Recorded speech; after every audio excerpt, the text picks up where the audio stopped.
Kayo ba'y nagsasanla o nangungutang? Minsan po umutang po ako pag wala pag-ipit po sa pera, lalo na po yung kailangan ng family ko sa province namin. Minsan nangungutang, kung minsan nagsasangla. Anong sinanla niyo? Hikaw, kwintas. Nangungutang lang ng 5-6. Sangla. Ay, hindi. Ito, ayaw niya Ay, sangla. sasanla eh. All about sanglang ating pag-uusapan mamaya sa pagbabalik ng Kaisusan Tayo! Kailangan nyo ng tulong sa family, pangkabuhayan, kalusugan, pati na beauty. Mga misis, ano ang isisigaw ninyo? Ano pa kundi kay Susan tayo, ang ating karamay at kaibigan.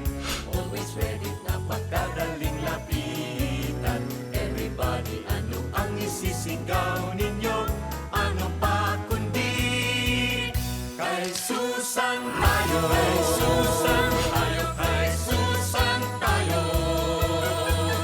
kay Susan tayo. School opening na naman! Ready na ba ang shoes at bags ng mga estudyante natin dyan? Bukol-bukol at namamagang daliri sa kamay at paa. Naku, baka may gout ka na. Do it your own hair coloring. Kayang-kaya mo itong gawin. At ang mga dapat mong malaman tungkol sa pagsasangla. Hans, grade 3. Jennifer, grade 4. Kay, 3rd year.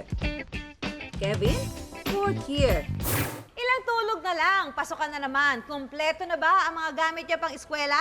Alam niyo na ba kung ano ang mga usong school bags at shoes para sa mga elementary at high school students? Sama na kayo para alamin natin.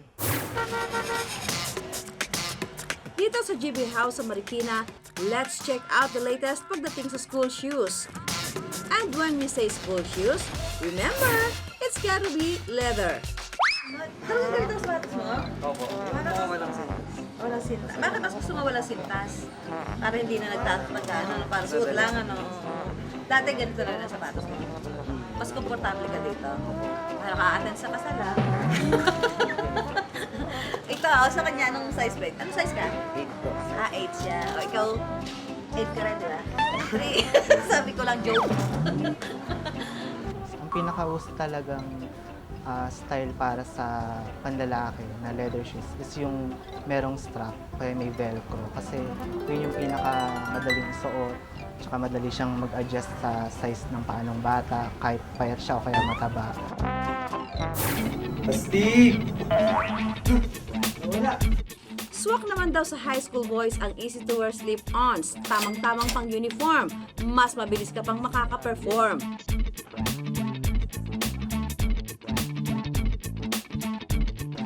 Nandyan pa rin daw sa listahan ng mga disintas at may buckle. Gusto rin siya ng mga magulang para sa mga anak nila. Kaya lang minsan inisip nila na baka nahihirapan silang magtali ng shoes o kaya nadadapa sila pag natatanggal. Doll shoes naman ang perfect para sa elementary girls. Wow! Bagay agad sa uniform ko. Komportable sa paa ang flat shoes na ito. Stylish pa ang dating mo. Ayan iha, mukha ka ng manika. Halos wala raw pinagkaiba ang sapatos ng elementary at high school girls ngayon.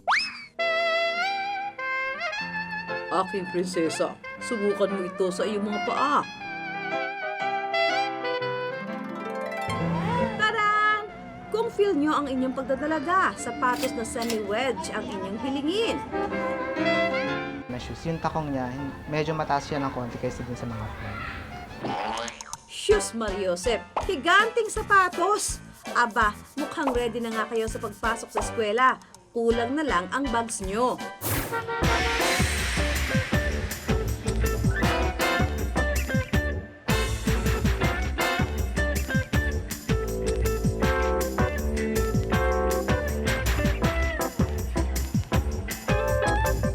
uso nating bags for elementary, of course, yung mga stroller bags natin. Siyempre, yung mga elementary students natin, mga maliliit pa lang ang katawan niya. So, hindi ganun ka-advisable na they will carry heavy bags.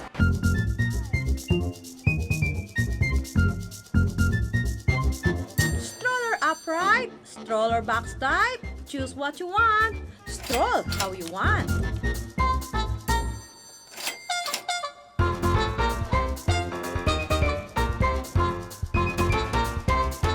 Hindi naman nawawala sa uso ang mga backpack with your favorite cartoon characters. It's a bird! It's a plane! It's Superman! Kumusta ka naman, Spider-Man? Di ka ba nangangawit dyan? Sa mga high school students naman, di naman tulad ng mga elementary students na nagdadala sila ng mga heavy books and notebooks. So mostly sa mga high school students, yung mga sling bag. Oh, sling? So sling it, baby! Cool naman ang knapsack na small. Tote bag naman ang tawag dito. Dalagang-dalaga na talaga, oh.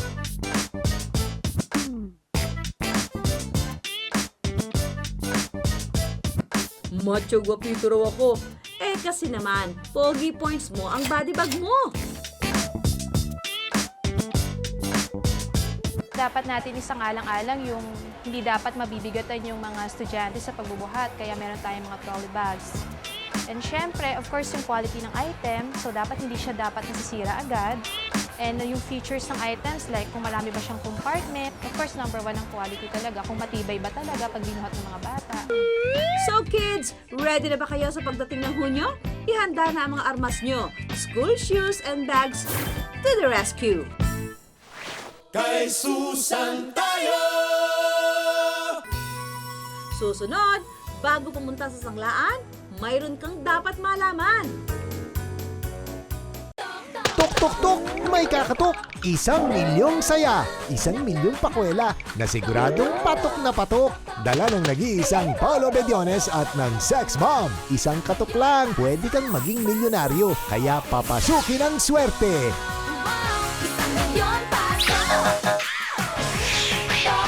Tok, tok, tok!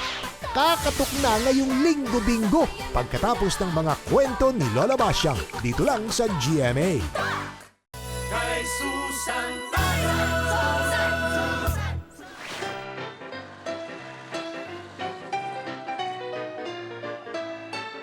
Mukhang may mission na naman itong si Badong, ah.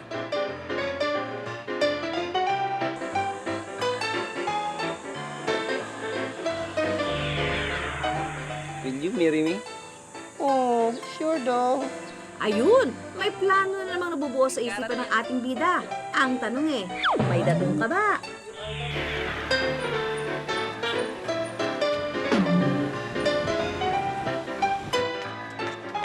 Di man daw ito ang pinakamagandang sagot sa financial problem?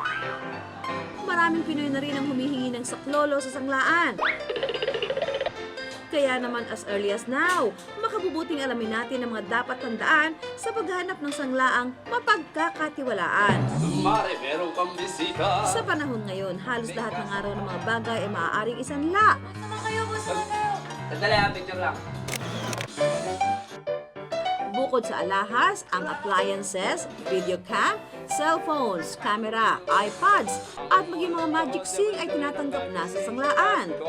And of course, dahil mahalaga sa inyo ang bawat item na inyong isinasanla, make sure lang na ipagkakatiwala ang inyong mga kagamitan sa pawn shop na marunong din magpahalaga sa inyong mga prized possessions. Makabubuting alamin muna ang reputasyon ng sanglaan upang di kayo maloko. Makakaasa pa kayo maiingatan ng husto ang inyong mga kagamitan at di mapapalitan ng peke ang mga alahas nyo. Kailangan din safe ang isang establishmento. May mga ibang pawn shop owner na talagang nag-i-invest ng malaking amount para lang secure. No, hindi ka pwede rito. Sir, sige na. Ito, bawal rito. Restricted area to. Kung tulad ka ni Badong na type magsanla, dalhin mo lang ang item sa sanglaan, ipa-appraise o ipa-test ito at makipagkasundo sa appraisal value. Lahat ng appraisers namin are well-trained, no? Sa pag-a-appraise ng mga items of value, ang mga sinasabing collateral, lalo na sa alahas. Very well-trained sila mag-appraise kung ito ay 24 karat, 18 karat, 14 karat. At lalong-lalo na marunong sila mag-appraise ng mga bato. Just don't forget na dapat ay transparent ang transaksyon. Make sure na ang pag-appraise ng item ay ginagawa sa harapan mo. May pipirmahan ka rin po ang ticket kung saan nakasaad ang rules and conditions at description ng item na iyong isinangla. Remember kuya, huwag iwawala ang iyong kopya. Matapos ang procedure, saka ibibigay sa iyo ang money o proceeds mo. Bilangin mabuti ang pera bago lumabas sa sanglaan, ha?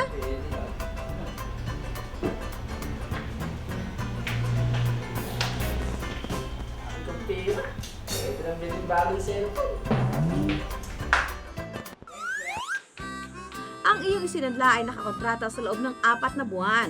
Maaaring bayaran ng interest on a monthly basis o kaya naman ay sa 4th month kasabay ng iyong pagtubos. Mula maturity ng inyong loan, mayroon kang 90 days upang i-redeem ang gamit by paying the principal amount plus interest. Kung di mo naman natubos sa itinakdang panahon ang gamit mo, maaari mo pa rin itong i-renew for such amount and period na napagkasunduan ng pawn shop at ng pawner. When it comes to interest naman, mayroong mababa, mayroon ding mataas. Depende yan sa sanglaan na pili mo. Sa pagko-compute ng interest, kung ano ang kinalabasan ng total appraisal value times the interest, yun ang babayaran mo every month. Iba-iba kasi ang policy ng isang pawn shop. Meron din kapag nagsasanla ka, binabawasan na ng advance interest. Pero may pawn shop din na hindi rin nagbabawas ng advance interest. Kung trip mo nang tubusin ang item na pinagbakasyon sa sanglaan, dalhin lang ang pawn ticket. Subuhan na dito, sir. Tutubos po. 9,000 lang po, sir. Okay po. Ipakompute ang dapat bayaran at bayaran ito. Kunin ang OR at ang item. Siguraduhin lamang na i-check maigi ang item bago umalis ng sanglaan. Sa hirap ng buhay ngayon, di biro ang maghanap ng pera upang matustusan ang pang-araw-araw na gastusin. Pero kung ako ang inyong tatanungin, pinakamainam pa rin ang pagtitipid at pag-iipon upang sa oras ng pangangailangan, meron kang mapagkukunan. Kailangan magsanda. Kasi yung misis ko makakanak sa Diyosa. Pwede mo ba to? Ay, hindi po, sir. Hindi mo pwede. Ito po. Hindi rin po, Ito sir. po, pagsama-samahin nyo na po. Hindi rin po, sir. Yung pong misis ko, pwede? Mga anak na po eh. Hindi rin pwede. Ito po. Pwede mo ba to? Kanina ba to eh? Yan po yan. Pwede ka eh. Pwede ka eh. Ha? Pwede ka. Halika dito. Sasanla kita eh. Kay Susan tayo! Susunod, ano nga ba ang sakit na gout? Merong mga tao na nasa kanilang genes na mag-produce sila ng a lot of uric acid. Kay Susan tayo!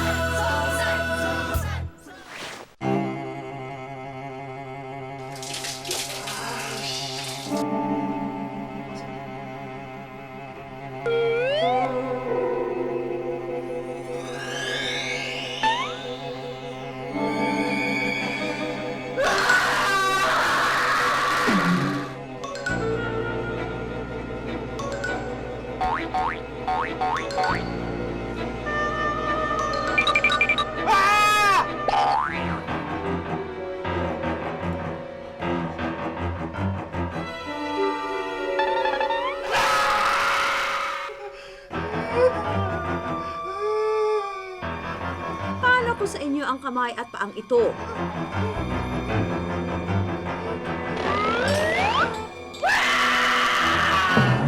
Bukol-bukol, namamaga, at mukhang hindi normal. Matatahimik ba kayo kung malaman yung may sakit palang dumapo sa inyo?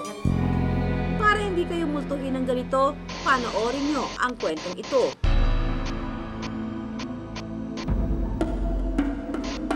Primero to, nararamdaman ko lang yung parang yung arthritis. Ngayon, hindi ko pinapansin. Namaga itong kanan. Hindi ko rin pinapansin. Karoon sa paa. Yung sa paa, ayan. Nung pumutok. Pinabayaan ko rin. Ngayon, nung hindi ko na talaga matiis, punta na ako sa ospital ng Manila. Taong 2 o 3 nang malaman ko, meron na pala akong gout. Sa loob lang ng halos 4 na taon, nagkabukol-bukol na ang mga paa, tuhod, kamay at siko ni Tatay Jun. Dahil dito, hirap na raw siyang kumilos sa edad na 65. At sa konting lakad lang na gawin niya, pumuputok daw ang mga bukol sa kanyang paa at para na raw siyang inaatake ng kakaibang rayuma. Napakasakit na parang inungot-ngot na ano yan, hindi maintindihan. Pati sa hanggang ulo ko, umaanong sakit. Kaya iritado ako talaga. Nitong 2006, hindi na raw may galaw ni Tatay ang kanyang kaliwang braso dahil sa higanting bukol, kaya napilitan itong magpa-opera. Dahil kapos sa pera at hindi na nga makuhang magtrabaho ni Tatay Jun, hindi na siya nakabalik sa doktor para malaman kung ano na ang kalagayan ng sakit niya ngayon.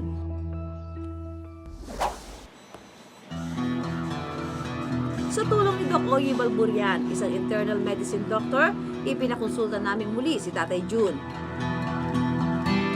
Yung gout is a form of rheumatoid arthritis, of an arthritis, wherein there's an excess deposition, yung tawag natin uric acid crystals. Ang uric acid ay byproduct ng tinatawag nating purine o isang normal na bahagi ng human tissues. Nakukuha rin ang purine sa maraming pagkain tulad ng laman loob, beans, red meat at poultry. Kung sobra ang uric acid ng isang tao, napupunta ito sa dugo at namamalagi sa mga buto o joints. Kaya nagkakaroon ng pamamaga, pamumula at pagkirot. Merong mga tao na nasa kanilang genes na mag-produce sila ng a lot of uric acid. Ayon sa mga naunang eksaminasyon ni Doc Oye kay Tatay Jun, may problema sa metabolismo ng purine sa dugo ni Tatay, kaya lagi mataas ang uric acid dito. At dahil napabayaan na, nagkabukol-bukol na ang kanyang mga kamay at paa. Of course, yung diet, contributory to that. No? Usually nangyayari kung pagtagal-tagal na palaging mataas yung uric acid level sa dugo ng isang pasyente at hindi ito nakokontrol. Sooner or later, may mga pasyente na magde-develop ng gout. Karaniwang lalaki na may edad 40 pataas ang nagkakaroon ng gout. Ang mga babae raw kasi habang nagme-mens ay may proteksyon laban sa pagtaas ng uric acid. Thriller night. Kadalasang umaatake ang gout sa gabi at kalamitang nagsisimula sa big toe ang pagkakaroon ng bukol.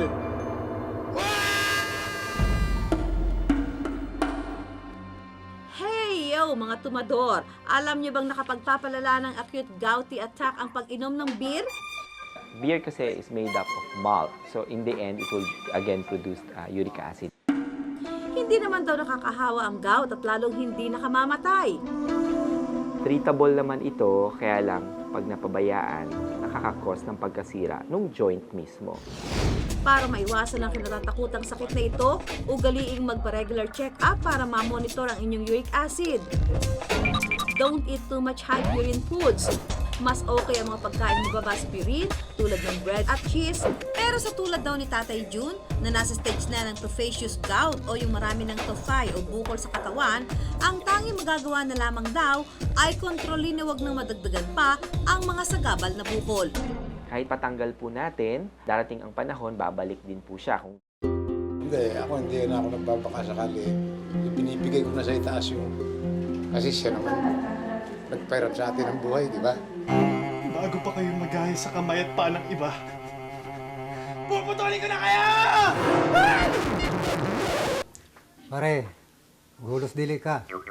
Ano naman problema mo? Pag-usapan natin. Sige, samahan mo na ako para sa ospital. Baka meron na akong sakit na gout.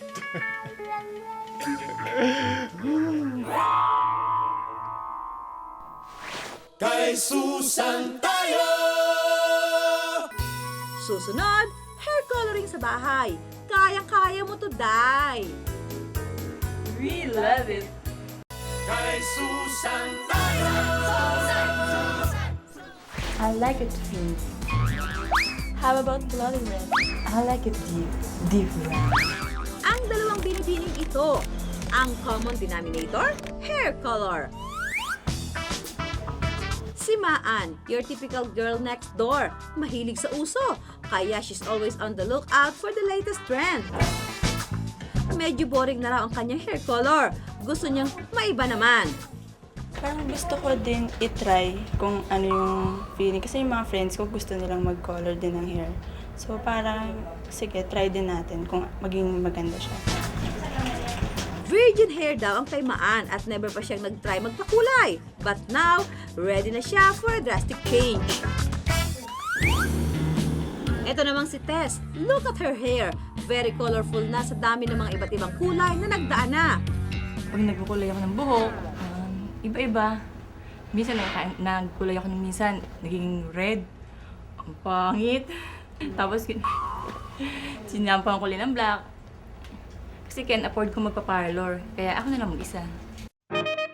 Pero, hindi pa rin sumusuko si Tess. Gusto niya pa rin mahanap ang kulay na meant for her. Oh well, this is your day, girls! Hi, Maan! Hi, Tess! Ipinakilala namin sila sa isang hair expert and today, they will learn hair coloring 101!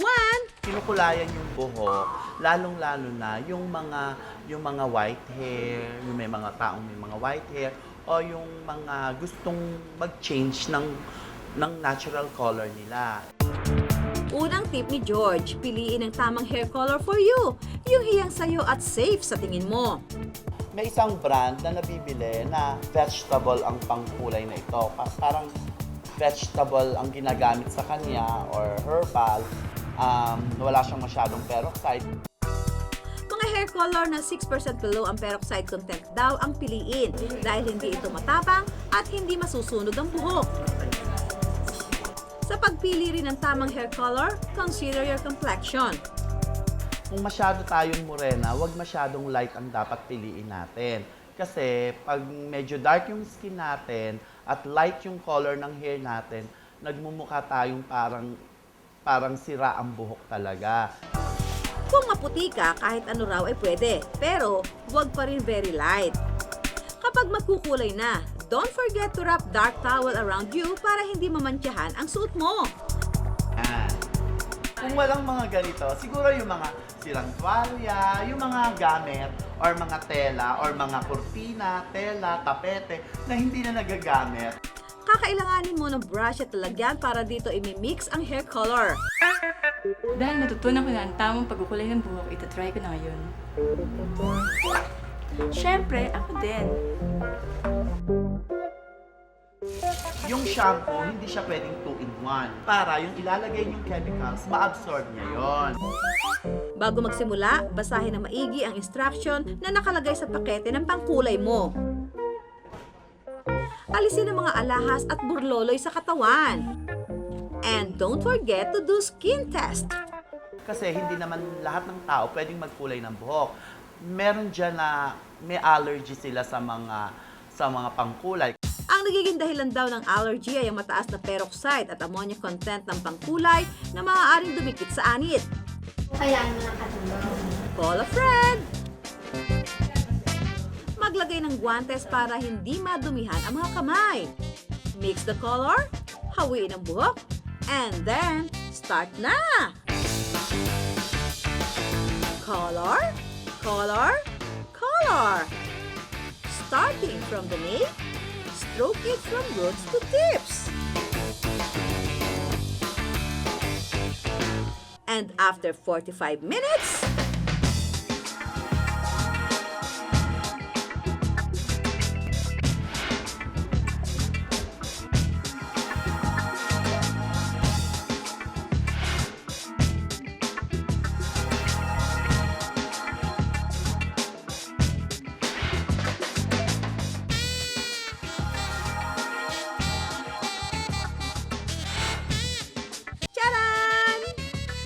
I love it.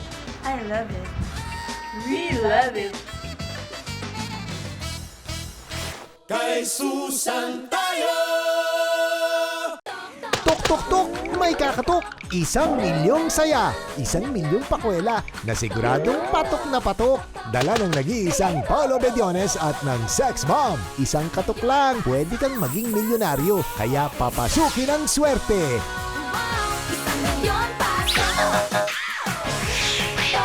Tok tok tok! makakatok na ngayong linggo-binggo pagkatapos ng mga kwento ni Lola Basyang dito lang sa GMA. Kay Susan